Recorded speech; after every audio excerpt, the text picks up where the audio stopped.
Right. Prakash Reddy గారు, మొన్న రాహుల్ గాంధీ వ్యాఖ్యలు నిన్న ప్రధాని మోదీ ఇచ్చిన కౌంటర్ మనం ఇప్పుడు చూసాం. అలాగే హిందుత్వకు సంబంధించి మాట్లాడిన వ్యాఖ్యలు కూడా చూసాం. దానిపై మొదట మీ స్పందన ఏంటి సార్? ముందు పెద్దందరికి నమస్కారం సతీష్ గారు.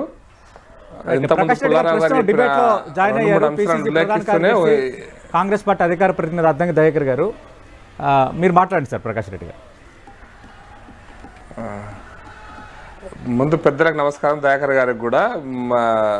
పుల్లారావు గారు చెప్పిన దాన్ని కొనసాగింపుగా ఒక మాట చెప్తాను సార్. నిన్న వారు చెప్పిన దాన్ని కొనసాగింపుగా నిన్న దేశమంతా చూసింది.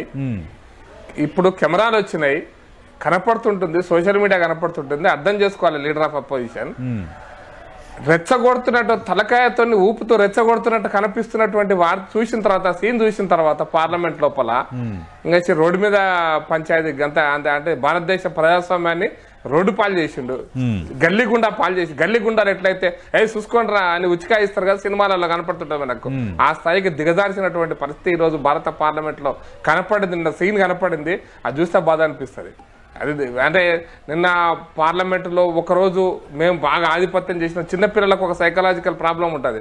నేను ఈరోజు బాగా తిట్టినా, మా ఫ్రెండ్ బాగా తిట్టినా అంటే ఇమ్మీడియట్ సాటిస్ఫాక్షన్, ఒక సైకలాజికల్ సాటిస్ఫాక్షన్, తిట్టేసిన నేను అని. కానీ దాన్ని తిట్టడం వల్ల ఏమొచ్చింది, దేశానికి ఏమొచ్చింది, ప్రజలకు ఏమొచ్చింది, ఆయనకి ఏమొచ్చింది అంటే తెల్లారి మారుతుంది. ఒక గంట అయిపోయిన తర్వాత సీన్ మారిపోయింది, మొత్తం మారిపోయింది కదా మొన్నటికి నిన్నటికి మొత్తం కూడా. కాబట్టి ఈ రకమైనటువంటి వ్యవహార శైలి భారత పార్లమెంట్ లో నడవదు. ప్రజాస్వామ్యం ఈ విధంగా నడవదు. ఈ విధంగా నడిపితే కాంగ్రెస్ పార్టీకి అధోగతి పాలవుతుంది. అది వాళ్ళ ఇష్టం, అది వాళ్ళ చర్చ, వాళ్ళ ఇష్టం. అది రెండో విషయం, మీరు అడిగారు హిందూ సమాజం గురించి. ఆయన తర్వాత బీజేపీ హిందూ యువత, బీజేపీ ఇది కాదు, బీజేపీ హిందువులు కాదని తర్వాత సవరించుకున్నాడు. జో హిందూ నామ్సే అంటే ఎవరైతే హిందూ పేరు చెప్పుకొని ఉంటారో వాళ్ళు నఫరత్ ఫైలాయిస్తారు, వాళ్ళు అంటే అసత్యాన్ని మాట్లాడతారు. ఎవరైతే హిందూ అని చెప్పుకుంటారో అన్నాడు. ఈ దేశంలో 100 కోట్ల మంది నేను హిందువుని అని చెప్పుకుంటారు సార్. అందుకోసం ప్రధానమంత్రి గారు చెప్పారు, నేను హిందూగా గర్వపడుతున్నాను వివేకానందుడు చెప్పాడు. కాబట్టి వివేకానందుడు నఫరత్ ఫైలాయించాడు, వివేకానందుడు ప్రజల లోపల అసత్యాన్ని ప్రచారం చేశాడు. ఇదే కదా ఆయన చెప్పదలుచుకుంది. 103 సంవత్సరాలు దాటిపోయి చికాగో నగరంలో ఒక ఉపన్యాసం. మరి రోజు నేను గర్వంగా హిందువునని చెప్పుకుంటున్నా, ఆ పదం ముందు మాట్లాడేసినాడు. అంటేనే అంతరాంతరాలలో ఆయన మనసులో ఉన్నటువంటి మాటలు బయటకు చెప్పేశాడు. ఆ తర్వాత డ్యామేజ్ కంట్రోల్ కొంత ఇబ్బంది అవుతుందేమో అనుకుని ఈ బీజేపీ వాళ్ళ సై హిందూనయ్యి అని మళ్ళీ మొదలు పెట్టాడు. అంటే నువ్వు ఈ దేశానికి ఏం చెప్పినావంటే హిందూ ఒక అసత్యవాది, హిందూ ఒక తీవ్రవాది, హిందూ ఒక అరాచకవాది అని చెప్పినావు. ఇది అర్థం చేసుకోవాలి, ఈ దేశ ప్రజలు అర్థం చేసుకుంటారు. హిందువులు అరాచకవాదుల, ఈ ప్రపంచం మొత్తంలో ఎవరు అరాచకవాదులో, ఎవరి అరాచక, మళ్ళీ ఇస్లాం గురించి కూడా మాట్లాడాడు, ఆయన క్రిస్టియానిటీ గురించి కూడా మాట్లాడాడు. ఈ ప్రపంచంలో ఎవరు అరాచకవాదులో, ఎక్కడ యుద్ధాలు జరుగుతున్నాయో, ఎక్కడ బాంబు దాడులు జరుగుతున్నాయో, ఎక్కడ నరకం అనుభవిస్తున్నారో, అంతేందుకు ఈ దేశంలో కూడా ఎక్కడైతే ముస్లింలకు 20% దాటారో అక్కడక్కడ ప్రాంతాలలో ఏ రకంగా ఈ రోజు ప్రజలు అనుభవిస్తున్నారో, కష్టాలు, బాధలు, నష్టాలు ఏ వర్గాలు అనుభవిస్తున్నాయో ప్రజలు చూస్తూనే ఉన్నారు. ఈ దేశం చూస్తూనే ఉంది, ప్రపంచం కూడా చూస్తుంది కదా. బెంగాల్లో ఏం జరుగుతుందో ప్రపంచం చూస్తుంది. కాశ్మీర్ లో 5 లక్షల మంది పండితులను చంపిన ఒక ముస్లిం అనే పదం ఉపయోగించడం కరెక్ట్ కాదు, కానీ ఆ మూక జీనోసైడ్ అంటాం కదా, దాన్ని ఒక జాతిని నశింపజేయడం కోసం జరిగిన మారణకాండ ఈ దేశం విట్నెస్ చేసిందండి. కాబట్టి ఎవరి గురించి ఎవరు మాట్లాడుతున్నారు, ఎవరు అరాచకవాదులు, ఎవరు ఏ వాదులు ఎవరు కనపడతలేదా? అంటే ఎవరు పాకిస్తాన్ నుంచి మన దేశం మీద చంపుతున్నారు కనపడతలేదా? అందుకోసమని ఈ రకమైన భాషను భారత ప్రజలు అంగీకరించారు. హిందువుల విషయంలో మాట్లాడినటువంటి మాటలు అందుకోసం ప్రధానమంత్రి గారు ఒక మాట చెప్పారు, మర్చిపోరు భారతీయులు ఎవరు కూడా అని. ఇక్కడ భారతదేశంలో హిందూ ముస్లిం అనే పంచాయతీ లేనే లేదు. హిందూ ముస్లిం పంచాయతీ పెడుతుంది కాంగ్రెస్ పార్టీ. అందుకోసం ప్రధానమంత్రి గారు చెప్పారు, దక్షిణ భారతదేశం, ఉత్తర భారతదేశం, తూర్పు, పశ్చిమ, మాకు ఆంధ్రప్రదేశ్ కి ఇచ్చావు, తమిళనాడుకి ఇవ్వలేదు, ఇంకో గుజరాత్ కి ఇచ్చావు. అరే గుజరాత్ మీద కూడా నఫరత? అరే గుజరాత్ ఒక రాష్ట్రం భారతదేశంలో మర్చిపోయినావా? మణిపూర్ సంగతి పక్కన పెడదాం. గుజరాత్ లో ఎందుకు ఇచ్చారో తెలంగాణకి దక్షిణ భారతదేశం ఈ ద్రవిడ చేశారు. నేను ఒక మాట చెప్తా ఫైనల్ గా. నెహ్రూ కాలం నుంచి ఈ రోజు దాకా ద్రవిడులు వేరు, ఆర్యులు వేరు.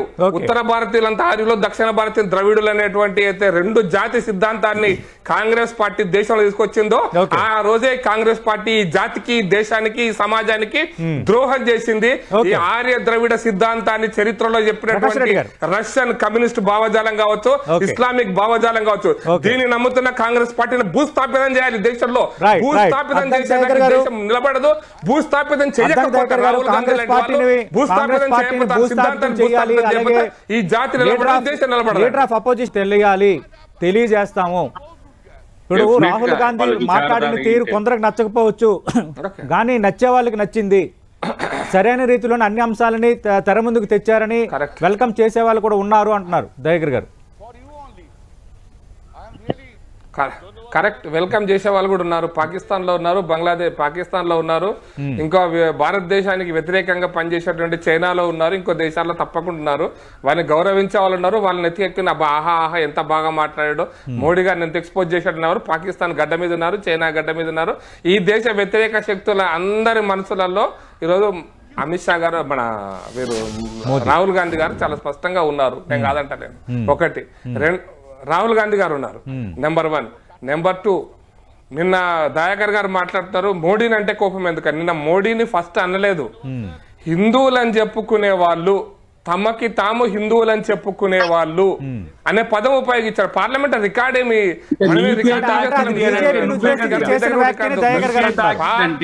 భారతీయ జనతా పార్టీ అంటే తంబాకు. ప్రకాష్ రెడ్డి గారు మాట్లాడండి. अपने आप हिंदू बोल अपने आप हिंदू बोलने वाला అన్నాడు. अपने आप हिंदू, తమకి తాము హిందువులు అని చెప్పుకునే వాళ్ళు అసత్యాలను, అరాచకాన్ని, అబద్ధాలను ప్రచారం చేస్తారు ఇవి అన్నాడు. తమకి తాము హిందువులు అని చెప్పుకునే వాళ్ళు అనేటువంటి పదం ఉపయోగించిన తర్వాత వస్తున్నటువంటి ఒక 5 సెకండ్ల రియాక్షన్ చూసి ఏ బీజేపీ వాళ్ళే అని మళ్ళీ మాట్లాడినాడు, మాట మార్చినాడు. అందుకని నేను అంటున్నంటే నిన్న మోడీ గారు ఒక పదం ఉపయోగించారు. ఇది ఏదో తెలియక మాట్లాడలేదు, తెలిసి మాట్లాడినాడు. ఈ దేశాన్ని చిన్నాభిన్నం చేయడం కోసం మాట్లాడినాడు, హిందువులను సర్వనాశనం చేయడం కోసం మాట్లాడినాడు. యూరోపియన్ లాంగ్వేజ్ లేదా పాకిస్తాన్ భాష, ఈ దేశంలో హిందువులు సర్వనాశనం కావాలి, వీళ్ళు అరాచకవాదులని చెప్పగానే ప్రపంచం ముందు చెప్పినటువంటి ఒక దేశద్రోహి, ప్రపంచం ముందు చెప్పినటువంటి ఒక దేశద్రోహి అంటున్నా. హిందువులు అరాచకవాదులు అని చెప్పినటువంటి హిందూ ద్రోహి అంటున్నా. రాహుల్ గాంధీ హిందూ ద్రోహి అంటున్నా. అప్పుడే అప్పుడు హిందూ బోలే వాళ్ళ వివేకానంద అదే మాట చెప్పాడు. నేను చెప్పిన తప్పు అయితే సతీష్ గారు మీరు ఆ వీడియో తీయండి. సతీష్ గారు నేను చెప్పిన తప్పు అయితే ఆ ముందు వీడియో తీయండి, వెనక వీడియో తీయండి.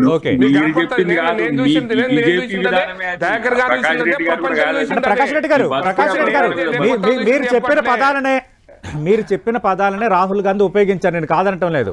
అయితే ప్రధాని మోదీని ఉద్దేశించి ఆ వ్యాఖ్యలు చేశారు. అంటే ప్రధాని మోదీ తమకు తాను హిందువులను చెప్పుకుంటారు, కానీ చేసేది ఇది, అసలు హిందూ ధర్మం అది, బట్ చేసేది ఇది అని ఆయన అన్నారని దయాకర్ గారు ఇస్తున్న వివరణ.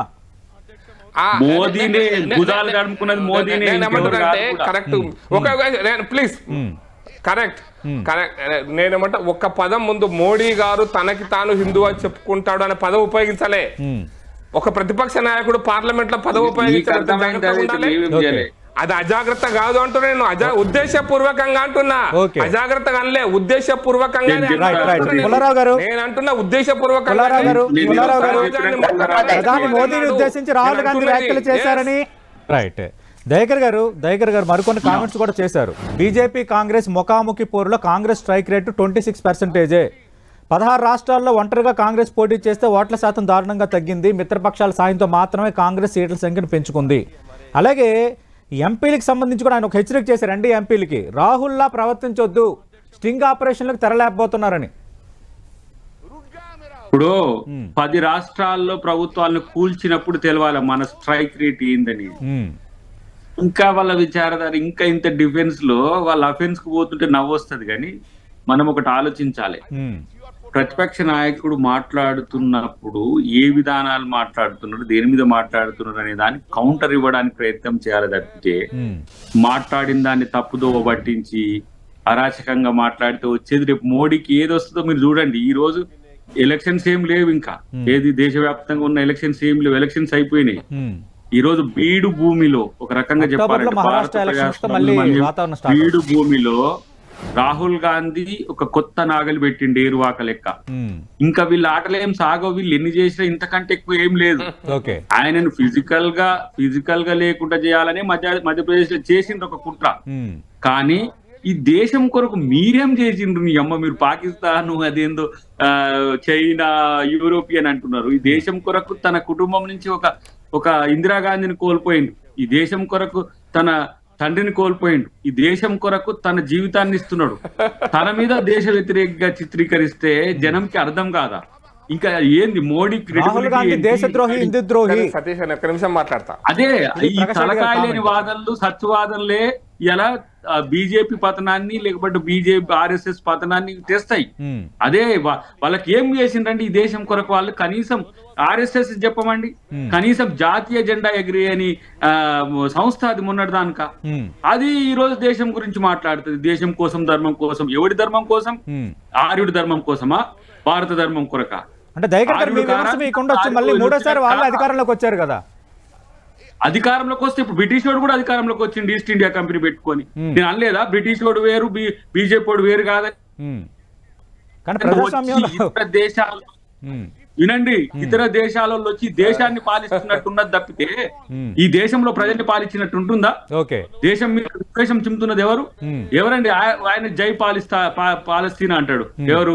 ఎంఐఎం ఆయన. ఎవర్రా బాబు ఇక్కడ హిందూ ముస్లిం పంచాయతీ పెట్టారు? మీకెక్కడిది రైట్? ఒకడేమో జై పాలస్తీనా అంటాడు, ఒకడేమో ఆర్యుని పాట పాడతాడు. ఈ దేశ ధర్మం ఏంటి? రాజ్యాంగం కదా, మత సామరస్యం కదా. హిందువుల మీద, ముస్లింల మీద, క్రిస్టియన్ల మీద, అందరి మీద విషం చిమ్మే కుట్రలు ఎందుకు చేస్తున్నారు మీరు? మీ అధికారం కొరకు. ఆఫ్టర్ ఆల్ మోడీ అనేటోడు ఇలా ప్రధానమంత్రి కొనసాగడానికో, ఆర్ఎస్ఎస్ తన భావజాలాన్ని వ్యాప్తి చేసుకోవడానికో, మోడీ లాంటి ఒక విధ్వంసకర శక్తిని ఈ రోజు తెర ముందుకు తెచ్చి ఇన్ని హింస జరుగుతుంటే మీకు కనపడతలే? మణిపూర్ మీద ఎందుకు ఇంత సీరియస్ గా 200 గంటలు మాట్లాడలేదు?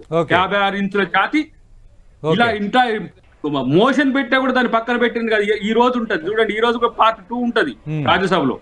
ఎవరు? మల్లికార్జున్ ఖర్గే ఉంటాడు ఆడ. అప్పుడు తెలుస్తుంది ఆర్యులు ఏంది అనేది. ప్రకాష్ రెడ్డి గారు చర్చను ముగించే ముందు అంటే ఇదే వాతావరణం చూడబోతున్నావా? వినండి, ఆర్యుల వాదిరిగా మీరున్నారు. ఎక్కడి నుంచో వచ్చిన వాళ్ళు ఈ దేశాన్ని పాలిస్తున్నారు. ఆ రోజు ఎవరు ఖర్గే గారు నోరు నిలబడాలి. దేశ ప్రజలు చూస్తున్నారు. సతీష్ గారు దేశ ప్రజలు చూస్తున్నారు. దక్షిణ భారతదేశం, తమిళం, పశ్చిమం, ఉత్తరం దేశం, ఈ దేశాన్ని చిన్న భిన్నంగా చేసేటువంటి నెహ్రూయన్ హిస్టరీ.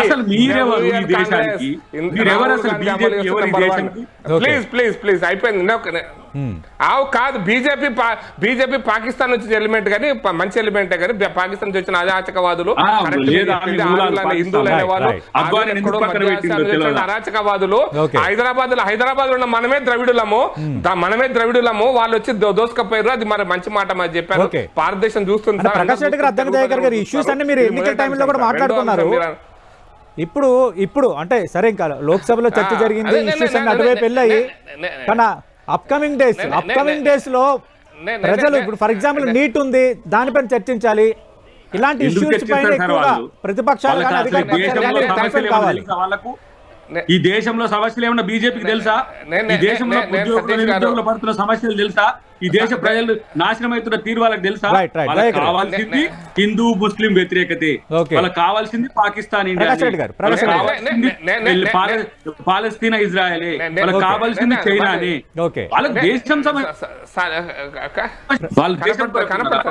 కనపడతాయి. ఓకే, ఫైనల్ గా సతీష్ గారు మణిపూర్ గురించి అడిగారు కాబట్టి నేను మళ్ళీ చెప్తున్నా. మణిపూర్ లో ఇప్పుడు ఈ రోజున బాగా అన్యాయం జరుగుతున్నట్టుగా నేను ప్రత్యక్ష సాక్షిని సార్. 84, 83, 84లో మణిపూర్ లో 10 సంవత్సరాల పాటు కర్ఫ్యూ. ఇంఫాల్ సిటీలో, ఇంఫాల్ నగర్ లో 10 సంవత్సరాల కాలం పాటు కర్ఫ్యూ ఉండింది. ఎవరి కాలంలో? కాంగ్రెస్ పార్టీ కాలంలో కదా. మిజోరాం ఎక్కడుందో కాంగ్రెస్ పార్టీ కాలంలో చూడలేదా? నాగాలాండ్ ఎక్కడుందో ఎట్లుందో కాంగ్రెస్ పార్టీ కాలంలో చూడలేదా? మేఘాలయలో ఎంత మందిని చంపలేదు చూడలేదా? ఈశాన్య భారతం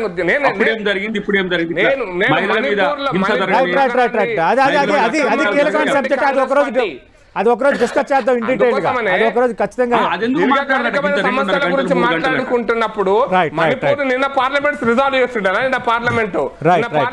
చేస్తుండేనా? ఏ అరాచక శక్తులు పార్లమెంట్ లో అడుగు పెట్టినాయో అరాచక శక్తులకు కారణమైనటువంటి సిద్ధాంతపరంగా ఈ దేశంలో. థ్యాంక్ యూ పుల్లారావు గారు, థ్యాంక్ యూ ప్రకాష్ రెడ్డి గారు, థ్యాంక్ యూ.